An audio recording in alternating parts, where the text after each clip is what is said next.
Governor, you've been a fixture at legislative sessions, what, since '83? Correct. Over, now be the fourth decade, 25 years, 27 years, 28. And you're a master of it, people believe, and you know great command of the legislative culture. But right now, hasn't that culture completely turned upside down on you with the recent election? Well, certainly if it's purely a partisan analysis, it's turned completely different.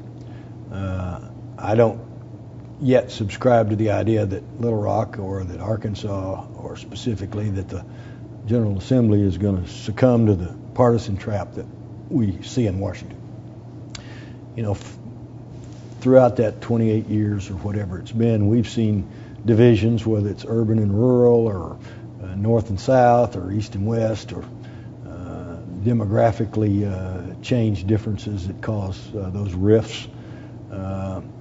If we see it on a partisan basis, I'll be disappointed.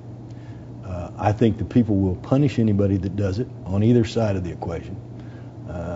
Arkansans don't like that overt partisanship. We see it evidenced all the time. They don't like what goes on in Washington, and they decry just lining up based upon party. And if the General Assembly did that, I think they would be punished, or those people who are identified as doing that would be punished by the voters. And I think most of those folks are smart enough to know that. That doesn't mean there won't be differences. That doesn't mean there won't be ideological alignments that reflect party and reflect what they ran on. But the overt rank partisanship for the sake of it, I don't believe. By that you mean voting strictly according to your party to obstruct the other party? Correct. You don't I don't think the people would stand for it, and you do not expect it to happen? Correct. I don't. Now, is that, you've been having some gatherings, or you did over the holidays, in which you had opportunity to meet a lot of these newcomers, 44% of which are Republican. Correct. You got a take on them? They're not monolithic. They're not one voice in one group. They're like everybody else. They're like the Democrats. You have some that are more moderate, some that are more conservative. You have some that are interested in education issues, and some are just interested in lower taxes.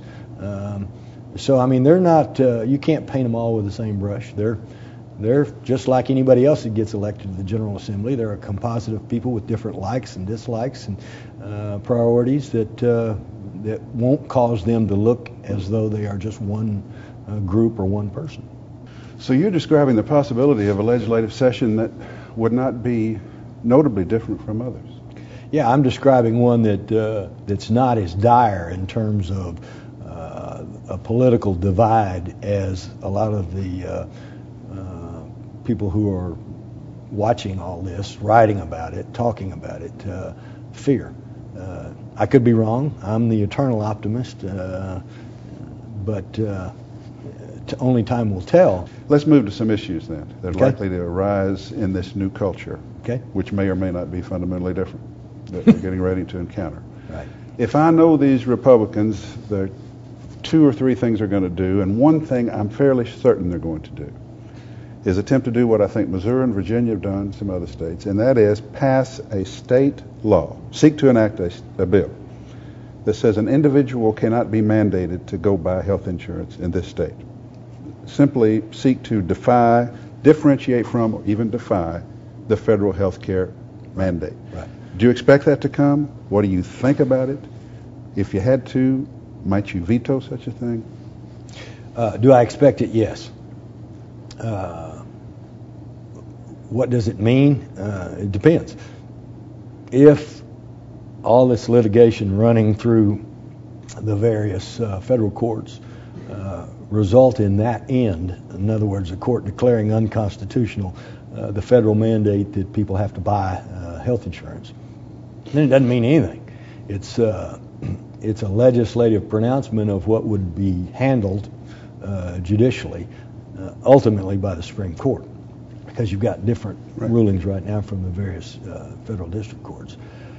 What I worry about is if that doesn't happen, if it's not thrown out by the federal judiciary, and we pass something like that, what's that going to cost our taxpayers?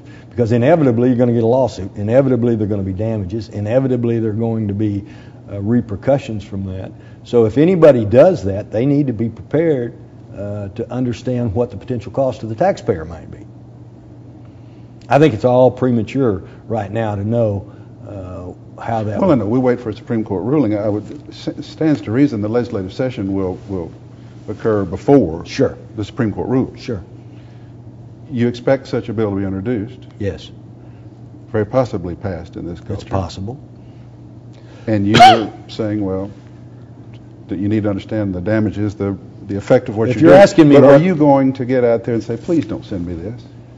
Because I think this is a bad idea considering the timing and the potential exposure to the state? I very well may say that. Why would you not? I suspect I probably would say it. What I will not tell you as we speak is anything that would cause people to be less than responsible and think I'm going to take care of everything. I see. I The old maxim that you don't give away your hand, or you don't give them a free shot to do something politically Precisely. expedient. Precisely. Because the governor's going to veto it anyway. Precisely. You're not saying that. Precisely. Your counsel will be, My counsel is, this is troubling, be careful. my counsel is, this is troubling, be careful, and if it's going to cost us some money, you people that are doing this need to be prepared to acknowledge that and to take responsibility for the consequences.